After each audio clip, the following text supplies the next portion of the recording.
Si Anne ng Green Gables. Buod ng nobela.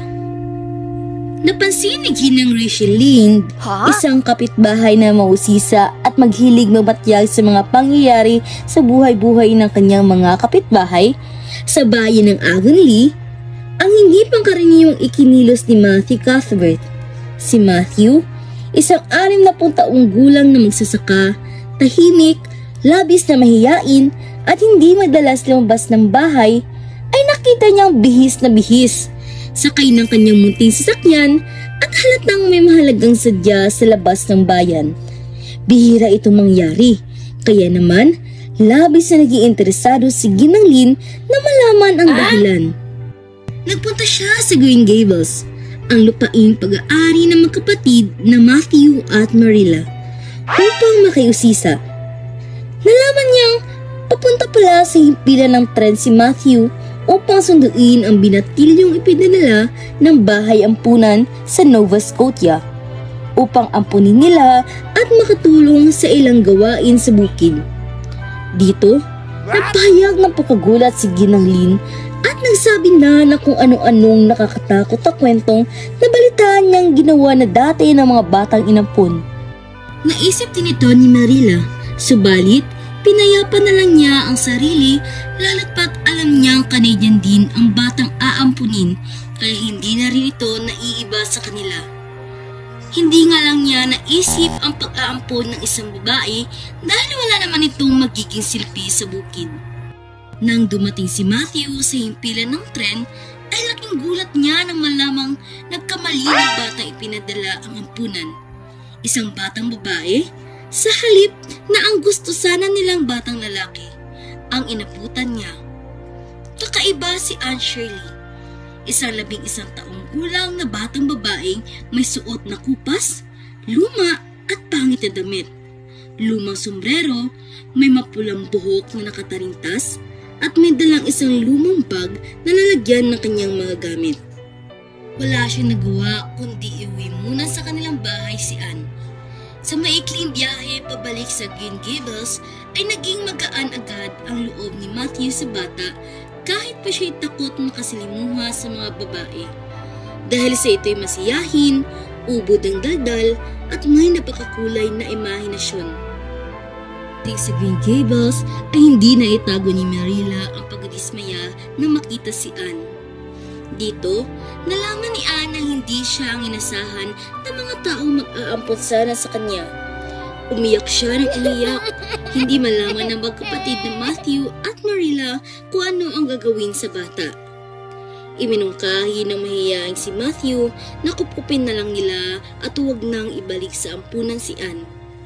Kinabukasan, nang paalis na sana si Marilla at Anne para kausapin ang kinatawan ng ampunan sa Avonlea at ayusin ang pagkakamaling nagawa ng ampunan sa Nova Scotia, ay sinabi ni Matthew na kukuha na lang siya ng taong makakatulong sa bukid dahil gusto niyang pupupin na lang nila si Anne. Habang nasa daan, ay nalaman ni Marilla ang kwento ng buhay ni Anne. Namatay ang kanyang magulang na kapwa mga guro noong siya ay sanggol pa lang. Nagpalipat-lipat siya sa 2 pamilyang maraming mga anak kung saan si Anne ay naging katukatulong sa pag-aalaga ng mga bata. Muli siyang ibinalik sa ampunan nang mamatay ang asawa ng babaeng huling nag-ampon sa kanya. Naawa si Marilla sa narinig. Nang malaman ni Ginang Spencer, ang may-ari ng ampunan sa Avonlea, ang nagawang pagkakamali ay sinabi niyang aayusin niya ang gusot. May isang babae rin kasing naghahanap ng batang babaeng maaampon, si Ginang Blewett. Nang marinig ni Marilla kung sino ang interesadong mag-aampon, ay nagdadalawang isip siya dahil kilala sa buong bayan ang masamang ugali ng babaeng ito. Sinabi niyang iuuwi na lang muna niya si Anne upang mapag-isipan ang dapat gawin. Pagdating sa bahay ay kinausap ni Marilla si Matthew. Pumayag na siyang ampunin si Anne, subalit mayroon siyang kondisyon. Hindi makikialam si Matthew sa gagawin niyang pagpapalaki kay Anne. Tuwang-tuwa naman si Matthew. Ang pakiusap lang niya'y maging mabuti si Marilla kay Anne. Kinagabihan ay sinimulan na nga ni Marilla ang pagtuturo ng mabubuting asal kay Anne.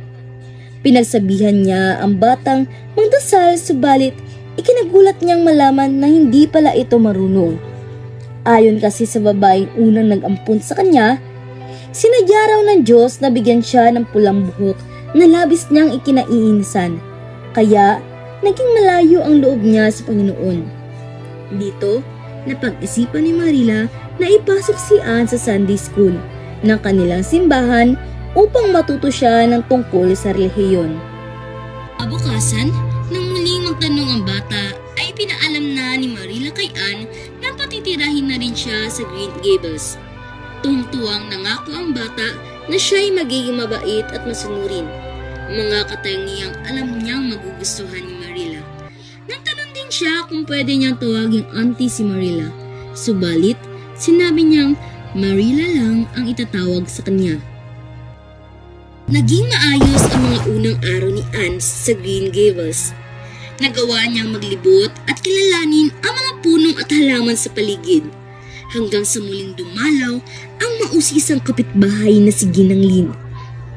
Nang makita niya si Anne, ay pinantasan niya ang bata at sinabing napakapayat, pangit at may buhok na kakulay ng carrots. Nagalit si Anne at gumante. Pasigaw niyang sinabing si Ginang Lynn ay mataba, mausisa at walang imahinasyon. Saka patakbong umakyat sa itaas ng bahay. Hindi sinaktan ni Marilla si Anne katulad ng mungkahi ni Ginang Lynn. Subalit, sinabi niya sa batang humingi ng paumanhin sa ginawang pagsigaw sa bisita. Ayaw itong gawin ng bata sa paniniwalang hindi siya dapat humingi ng paumanhin sa bagay na hindi naman niya pinagsisisihan. Si Matthew ang nagpaliwanag sa kanya kung bakit kailangan niyang humingi ng paumanhin. Sumunod si Anne at humingi ng paumanhin sa paraang mabulaklak at madamdamin. Hindi dito nagtapos ang pagsisikap ni Marilla na maturuan ng kagandahang asal si Anne, sapagkat alam niyang kailangan nitong matuto ng mga asal na katanggap-tanggap sa lipunan. Napunta niya ang bata sa simbahan at pinadalo sa Sunday School. Pagkatapos ng simba upang matuto ng tungkol sa relihiyon, sa daan ay nakakita ang bata ng makukulay na bulaklak na kanyang ipinalamuti sa kanyang sombrero at pinagtawanan ng mga mamamayan ng Avonlea. Pag-uwi ni Anne ay sinabi niya kay Marilla na nakababagot ang sermon at pagtuturo ng guro sa Sunday School. Pinagsabihan siya ni Marilla, subalit sa loob-loob niya ay alam niyang totoo ang sinabi ng bata. Maliban sa mga kakaibang kilos at prangkang pananalita, ang isa pang naging suliranin kay Anne ay ang labis na imahinasyon at wala sa lugar na pangarap na madalas nagdadala sa kanya sa kapahamakan. Tulad na lang nang mag-bake siya ng cake na hindi makain dahil nalagyan niya ng lemonade sa halip na vanilla at nang muntik na siyang malunod habang inaarte ang isang tula.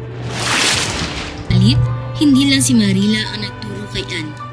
Si Anne man ay pumukaw rin ng mga damdaming hindi alam ni Marilla nang taglay pa pala ng kanyang puso. Tulad ng minsang yakapin at hagkan siya ni Anne sa laki ng tuwa nito sa balitang magkakaroon ng picnic ang mga batang kasama sa Sunday School. Nakadama si Marilla ng hindi maipaliwanag na kaligayahan. Marami pang pangyayari na ganap sa akda ang lalo nagpalapit kay Anne sa puso ni Marilla. Kung tahimik at malamig man siya sa pakikitungo sa bata, batid niyang mahalaga si Anne at hindi niya pinagsisisihan ang pag-upot dito. Ang simulang pumasok sa paaralan si Anne kung saan siya ay nagkaroon ng maraming kaibigan. Naging mas malapit nga lang siya sa mga babae at umiiwas sa mga lalaki.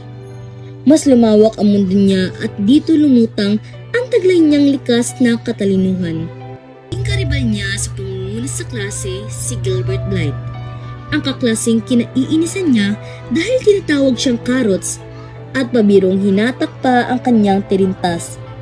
Mula noon hanggang sa halos pagtatapos ng nobela ay hindi na niya pinansin at kinausap si Gilbert, kahit pa paulit-ulit na itong nagpapakumbaba at humihingi ng tawad.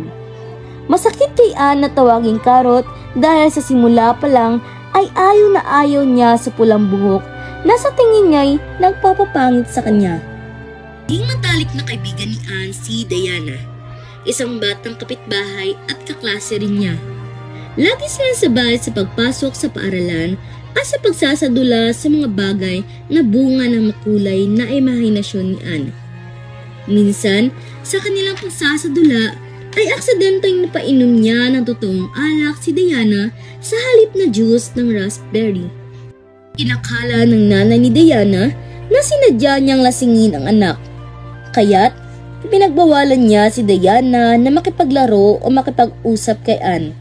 Labis ito ikanalungkot ni Anne. Nabago lang ito nang mailigtas ni Anne ang bunsong kapatid ni Diana na sumpungin ito ng crop o pagdalahit ng ubo habang wala ang kanilang magulang. Nagkaroon ng magandang pagbabago sa buhay ni Anne nang mapalitan ang mga dating guro niya sa paaralan at sa Sunday school ng mga gurong tulad ni Ginang Alan at Binibining Stacy na higit na makabago, mahuhusay magturo at may malasakit sa mga mag-aaral. Lalong lumago ang taglay na talino at galing ng bata. Dahil din sa matyagang paggabay ng dalawang guro ay nagbago maging ang mga hindi magagandang ugali ng bata. Ang pagsisikap at katalinuhang ipinakita ni Anne ay nagbunga nang mapasama siya sa ilang piling mag-aaral na nasasanayin ni Binibining Stacy upang kumuha ng entrance exam sa Queen's Academy. Kasama din sa grupong si Nanay ang mahigpit niyang karibalan si Gilbert Blythe. Nalungkot lang si Anne dahil hindi niya nakasama ang matalik na kaibigan si Diana. Wala na kasing balak ang mga magulang niyang pagpaaralin siya sa kolehiyo. Nang lumabas sa mga pahayagan ang resulta, hindi lang basta pumasa si Anne. Sila ni Gilbert ay parehong nanguna sa pagsusulit.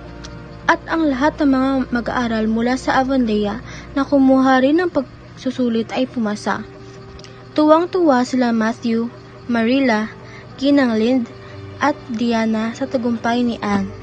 Kapasok at nakapagtapos ng isang taong programa si Anne sa Queen's Academy. Hindi lang iyon, nakuha rin niya ang Avery Scholarship para sa pinakamahusay na mag-aaral sa Ingles. Kaya't pagkatapos ng isang taon niya sa Queen's Academy ay maaari na niyang ituloy ang 4 na taong kurso sa Redmond College. Naroon pa rin ang paligsahang namamagitan sa kanila ni Gilbert. Subalit para kay Anne, hindi na mahalaga ang manalo.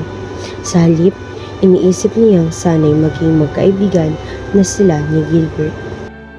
Sa pagbabalik na sa Avonlea ay nalaman niyang magtuturo na si Gilbert sapagkat hindi na siya kayang papag-aralin ng kanyang ama. Ikinalungkot ni Anne ang balita. Bukod dito, napansin niya ang pagsama ng kalagayan ng kalusugan ni Matthew at Marilla. Si Matthew ay may naandang sakit sa puso, samantalang si Marilla ay patuloy ang paglabo ng mata at madalas na pagsakit ng ulo. Madalas din niya naririnig ang dalawang nag-uusap ukol sa hindi magandang lagay ng bangko ng Abbey kung saan nakalagak ang lahat ng kanilang salapi. Ang sakit sa puso ni Matthew ang naging dahilan ng biglaan niyang pagkamatay nang malamang bumagsak at nagsara ang bangko ng Abbey, kasama ang lahat ng naipon nila. Labis na ikinalungkot ni Marilla at Anne ang pagkamatay ni Matthew. Ito ang kauna-unahang pagkakataong nakaramdam si Anne ng sobrang sakit sa pagpanaw ng isang minamahal. Naging karamay siya ni Marilla na nooy nagpahayag ng pagmamahal kay Anne. Sa kanilang pag-uusap ay pinagtapat din ni Marilla na ang ama pala ni Gilbert ay dating nanliligaw sa kanya. Subalit nang minsay magkasamaan sila ng loob ay hindi na niya ito binigyan ng pagkakataon. At ito'y pinagsisihan niya ng labis, isang bagay na ayaw niyang sanang maranasan ni Anne. Dahil sa paglala ng kalagayan ng mga mata ni Marilla, ay nagpasya si Anne na manatili na sa Green Gables upang malagaan siya sa halip na ipagpapatuloy ang pag-aaral sa pamamagitan ng Avery Scholarship. Tinanggihan niya ang plano ni Marilla na ipagbili ang Green Gables. Magtuturo na lang daw siya sa Carmody, isang paaralang nasa labas pa ng kanilang bayan, dahil ang paaralan ng Avonlea ay naibigay na kay Gilbert. Subalit, Hindi naasahan ni Anne ang sakripisyong ginawa ni Gilbert. Nakiusap pa ang binata sa mga namamahalan ng paralan sa Avonlea upang ibigay na lang ang posisyon kay Anne at nang hindi siya malayo kay Marilla. Siya naman ay sa White Sands na magtuturo, isang paaralang malayo sa Avonlea kung saan kakailanganin pa niyang mangupahan. Natuwa si Anne na sa Avonlea na lang siya magtuturo dahil mababantayan niya si Marilla at malapit siyang muli kay Diana. Nang magkita sila ni Gilbert ay winasit niya na ang 5 taong malamig na pakikitungo sa binata. Pinasalamatan niya ito at sila'y nagkamay bilang tanda ng pagsisimula ng isang mabuting pagkakaibigan. Naging mas makitid at nagkaroon man ng liko ang hinaharap para kay Anne, ay nanatili siyang masaya at umaasang ito'y maghatid sa kanya sa higit pa na mabuting bukas. Si Anne ng Green Gables.